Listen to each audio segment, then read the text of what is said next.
ಆತ್ಮೀಯ ವಿದ್ಯಾರ್ಥಿಗಳೇ, ನಾವು ಹಿಂದಿನ ತರಗತಿಯಲ್ಲಿ ರಾಸಾಯನಿಕ ಕ್ರಿಯೆಗಳು ಮತ್ತು ಸಮೀಕರಣಗಳ ಅಧ್ಯಾಯದಲ್ಲಿ ರಾಸಾಯನಿಕ ಕ್ರಿಯೆಗಳ ಬಗ್ಗೆ ಹಾಗೂ ಅವುಗಳ ಉದಾಹರಣೆಗಳ ಬಗ್ಗೆ ಅಭ್ಯಾಸ ಮಾಡಿದ್ದೇವೆ. ಈಗ ಮುಂದುವರೆದ ಭಾಗ ರಾಸಾಯನಿಕ ಸಮೀಕರಣಗಳನ್ನು ಯಾವ ರೀತಿ ಬರೀಬೇಕು ಅನ್ನೋದನ್ನು ಈ ಒಂದು ಅಧ್ಯಾಯದಲ್ಲಿ ತಿಳಿದುಕೊಳ್ಳೋಣ. ಹಾಗೆ ಚಟುವಟಿಕೆ ಮುಖಾಂತರ ಈ ಭಾಗವನ್ನು ಅಭ್ಯಾಸ ಮಾಡೋಣ. ಚಟುವಟಿಕೆ 1.1 ಹೀಗೆ ವಿವರಿಸ್ಬೋದು. ಚಟುವಟಿಕೆ 1.1 ಅಂದರೆ ಮ್ಯಾಗ್ನೀಷಿಯಂ ಪಟ್ಟಿಯನ್ನು ಗಾಳಿಯೊಂದಿಗೆ ಅಥವಾ ಆಕ್ಸಿಜನ್ನೊಂದಿಗೆ ಉರಿಸಿದಾಗ ಮ್ಯಾಗ್ನೀಷಿಯಂ ಆಕ್ಸೈಡ್ ಆಗಿ ಪರಿವರ್ತನೆಯಾಗುವುದು. ಈ ರಾಸಾಯನಿಕ ಕ್ರಿಯೆಯ ಈ ರೀತಿಯ ವಾಕ್ಯ ರೂಪದ ವಿವರಣೆ ಸ್ವಲ್ಪ ದೀರ್ಘವಾಯಿತು ಅನ್ನಿಸ್ತದೆ ನಮಗೆ. ಇದನ್ನು ಇನ್ನಷ್ಟು ಸಂಕ್ಷಿಪ್ತ ರೂಪದಲ್ಲಿ ಬರಿಬೋದು ನಾವು. ಹೀಗೆ ಮಾಡುವ ಅತ್ಯಂತ ಸರಳ ವಿಧಾನವನ್ನು ಇದನ್ನು ನಾವು ಪದ ಸಮೀಕರಣ ರೂಪದಲ್ಲಿ ಬರೆಯುವುದು. ಸರಳ ವಿಧಾನವೆಂದರೆ ಪದ ಸಮೀಕರಣದಲ್ಲಿ. ಆ ಪದ ಸಮೀಕರಣ ರೂಪದಲ್ಲಿ ಯಾವ ರೀತಿ ಬರಿಬೋದು ಅನ್ನೋದನ್ನು ಈಗ ನೋಡೋಣ. ಇಲ್ಲಿ ಮ್ಯಾಗ್ನೀಷಿಯಂ ಪ್ಲಸ್ ಆಕ್ಸಿಜನ್ ಬಾಣದ ಗುರುತು ಮ್ಯಾಗ್ನೀಷಿಯಂ ಆಕ್ಸೈಡ್ ಅಂಥೇಳಿ ಬರೆಯಲಾಗಿದೆ.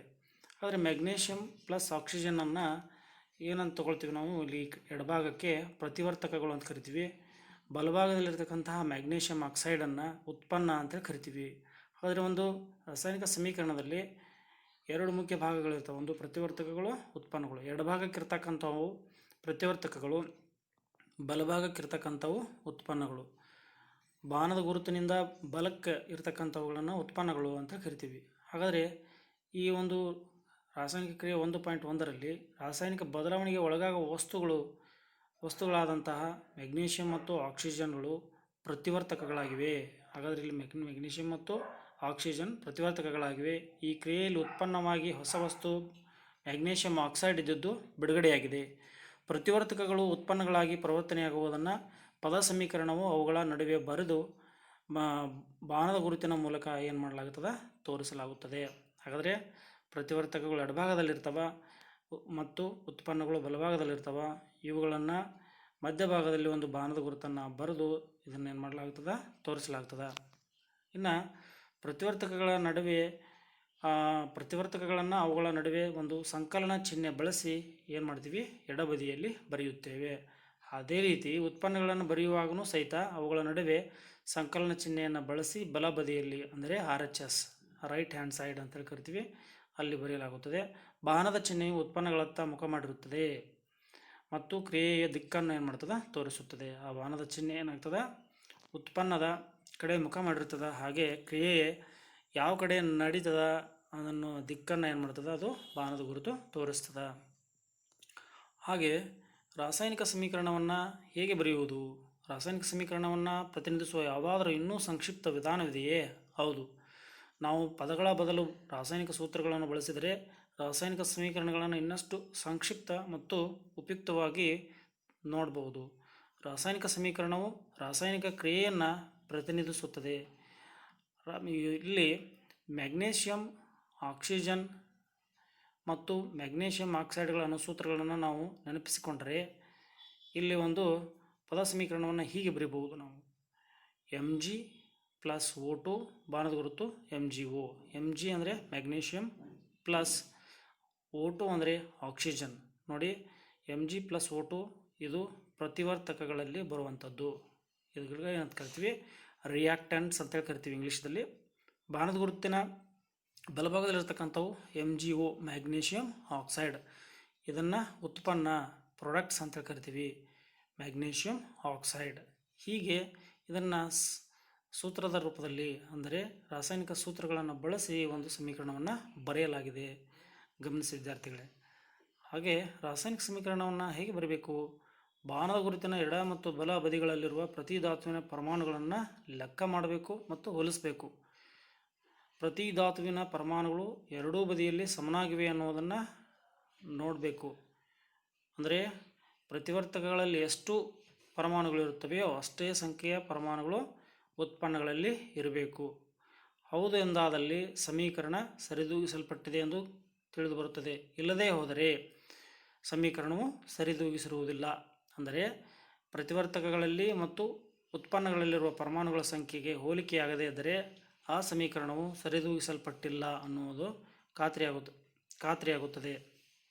ಏಕೆಂದರೆ ಸಮೀಕರಣದ ಎರಡೂ ಬದಿಗಳಲ್ಲಿ ರಾಶಿಯು ಒಂದೇ ಆಗಿಲ್ಲ. ಇಂತಹ ರಾಸಾಯನಿಕ ಸಮೀಕರಣವು ಕ್ರಿಯೆಯ ಕಚ್ಚಾ ರಾಸಾಯನಿಕ ಸಮೀಕರಣವಾಗಿದೆ. ಅದನ್ನು ಇನ್ನೂ ಪೂರ್ಣ ರೂಪಕ್ಕೆ ಬರೀಬೇಕಾದರೆ ಎರಡೂ ಬದಿಗಳಲ್ಲಿ ಪರಮಾಣುಗಳ ಸಂಖ್ಯೆಯನ್ನು ನಾವು ಹೋಲಿಕೆ ಮಾಡಬೇಕು. ಮೆಗ್ನೀಷಿಯಮನ್ನು ಗಾಳಿಯಲ್ಲಿ ಉರಿಸುವುದರ ಕಚ್ಚಾ ರಾಸಾಯನಿಕ ಸಮೀಕರಣವಾಗಿದೆ. ಸರಿದೂಗಿಸಿದ ರಾಸಾಯನಿಕ ಸಮೀಕರಣಗಳು. ವಿದ್ಯಾರ್ಥಿಗಳು, ನೀವು ಈಗಾಗಲೇ 9ನೇ ತರಗತಿಯಲ್ಲಿ ರಾಶಿ ಸಂರಕ್ಷಣಾ ನಿಯಮವನ್ನು ಅಭ್ಯಾಸ ಮಾಡಿದ್ದೀರಿ. ಒಂದು ಸಲ ಅದನ್ನು ನೆನಪಿಸ್ಕೊಳ್ಳಿ. ಏನು ಹೇಳ್ತದೆ ರಾಶಿ ಸಂರಕ್ಷಣಾ ನಿಯಮ? ಯಾವುದೇ ರಾಸಾಯನಿಕ ಕ್ರಿಯೆಯಲ್ಲಿ ರಾಶಿಯನ್ನು ಸೃಷ್ಟಿಸುವುದಾಗಲಿ ಅಥವಾ ನಾಶಗೊಳಿಸುವುದಾಗಲಿ ಸಾಧ್ಯವಿಲ್ಲ. ಸೃಷ್ಟಿಸಲು ಸಾಧ್ಯವಿಲ್ಲ, ನಾಶಗೊಳಿಸಲು ಸಾಧ್ಯವಿಲ್ಲ. ಆದ್ದರಿಂದ ರಾಸಾಯನಿಕ ಕ್ರಿಯೆಯ ಉತ್ಪನ್ನಗಳಲ್ಲಿರುವ ಧಾತುಗಳ ಒಟ್ಟು ರಾಶಿಯು ಪ್ರತಿವರ್ತಕದಲ್ಲಿರುವ ಧಾತುಗಳ ಒಟ್ಟು ರಾಶಿಗೆ ಸಮನಾಗಿರಬೇಕು. ಇನ್ನೊಂದು ರೀತಿಯಲ್ಲಿ ಹೇಳುವುದಾದರೆ, ಪ್ರತಿ ಧಾತುವಿನ ಪರಮಾಣು ಸಂಖ್ಯೆ ರಾಸಾಯನಿಕ ಕ್ರಿಯೆಯ ಮೊದಲು ಮತ್ತು ನಂತರ ಒಂದೇ ಆಗಿರಬೇಕು. ಆದ್ದರಿಂದ ನಾವು ಕಚ್ಚಾ ರಾಸಾಯನಿಕ ಸಮೀಕರಣವನ್ನು ಸರಿದೂಗಿಸುವ ಅಗತ್ಯವಿದೆ. ರಾಸಾಯನಿಕ ಸಮೀಕರಣ 1.2 Mg+O2 ಬಾಣದ ಗುರುತು MgO ಸರಿದೂಗಿದೆಯೇ? ಇಲ್ಲ. ಈಗ ನಾವು ರಾಸಾಯನಿಕ ಸಮೀಕರಣವನ್ನು ಸರಿದೂಗಿಸುವುದನ್ನು ಹಂತ ಹಂತವಾಗಿ ಕಲಿಯೋಣ. ಯಾವ ರೀತಿ ರಾಸಾಯನಿಕ ಸಮೀಕರಣಗಳನ್ನು ನಾವು ಸರಿದೂಗಿಸಬಹುದು ಅನ್ನುವುದನ್ನು ಈ ಒಂದು ಭಾಗದಲ್ಲಿ ತಿಳಿದುಕೊಳ್ಳೋಣ. ವಿದ್ಯಾರ್ಥಿಗಳು, ಈಗ ಚಟುವಟಿಕೆ 1.3ರ ಪದ ಸಮೀಕರಣವನ್ನು ನಾವು ಹೀಗೆ ಪ್ರತಿನಿಧಿಸಬಹುದು. ಚಟುವಟಿಕೆ 1.3 ಈಗಾಗಲೇ ನಾವು ಹಿಂದಿನ ತರಗತಿಯಲ್ಲಿ ಅಭ್ಯಾಸ ಮಾಡಿದ್ದೀವಿ. ಅಲ್ಲಿ ಜಿಂಕ್ ಪ್ಲಸ್ ಸಲ್ಫ್ಯೂರಿಕ್ ಆ್ಯಸಿಡ್ ಬಾಣದ ಗುರುತು ಸತುವಿನ ಸಲ್ಫೇಟ್ ಮತ್ತು ಹೈಡ್ರೋಜನ್. ನೋಡಿ, ಈ ಸತು ಪ್ಲಸ್ ಸಲ್ಫ್ಯೂರಿಕ್ ಆಮ್ಲ ನಿಮ್ಗೆ ಈಗಾಗಲೇ ಗೊತ್ತಿರುವಂತೆ ಪ್ರತಿವರ್ತಕಗಳು, ಸತುವಿನ ಸಲ್ಫೇಟ್ ಮತ್ತು ಹೈಡ್ರೋಜನ್ ಉತ್ಪನ್ನಗಳು. ಈ ಮೇಲಿನ ಪದ ಸಮೀಕರಣವನ್ನು ಕೆಳಗಿನ ರಾಸಾಯನಿಕ ಸಮೀಕರಣದಲ್ಲಿ ಪ್ರತಿನಿಧಿಸಬಹುದು. ಇದು ಯಾವ ರೀತಿ ಪ್ರತಿನಿಧಿಸಬಹುದು ಅನ್ನೋದನ್ನು ಈಗ ನಾವು ನೋಡೋಣ. ಇಲ್ಲಿ Zn ಇದೆ. Zn ಪ್ಲಸ್ H2SO4 ಬಾಣದ ಗುರುತು ZnSO4 ಪ್ಲಸ್ H2. Zn ಈ ಉತ್ಪನ್ನಗಳು ಮತ್ತು ಪ್ರತಿವರ್ತಕಗಳನ್ನು ನಾವೇನು ಮಾಡಬೇಕು? ಬರ್ಕೊಳ್ಬೇಕು. ಇಲ್ಲಿ ನೋಡಿ, Zn ಪ್ರತಿವರ್ತಕದಲ್ಲಿ 1 ಇದೆ, 1 ಬರ್ತೀವಿ. ಹಾಗೆ ಹೈಡ್ರೋಜನ್ 2 ಇದೆ, 2 ಬರ್ತೀವಿ. ಸಲ್ಫರ್ 1 ಇದೆ, 1 ಬರ್ತೀವಿ. ಆಕ್ಸಿಜನ್ 4 ಇದೆ, 4 ಬರ್ತೀವಿ. ಇದು ಪ್ರತಿವರ್ತಕದಲ್ಲಿ ಆಯಿತು. ಇನ್ನು ಉತ್ಪನ್ನಗಳಲ್ಲಿ Zn 1 ಇದೆ, ಹೈಡ್ರೋಜನ್ 2 ಇದೆ, ಸಲ್ಫರ್ 1 ಇದೆ, ಆಕ್ಸಿಜನ್ 4 ಇದೆ. ಎರಡನ್ನು ನಾವು ಹೋಲಿಕೆ ಮಾಡಿ ನೋಡಿ. ಪ್ರತಿವರ್ತಕದಲ್ಲಿ Zn 1 ಇದೆ, ಉತ್ಪನ್ನಗಳಲ್ಲಿ Zn 1 ಇದೆ. ಸರಿದೂಗಿದೆ. ಹೈಡ್ರೋಜನ್ 2 ಇದೆ, ಇಲ್ಲೂ ಹೈಡ್ರೋಜನ್ 2 ಇದೆ.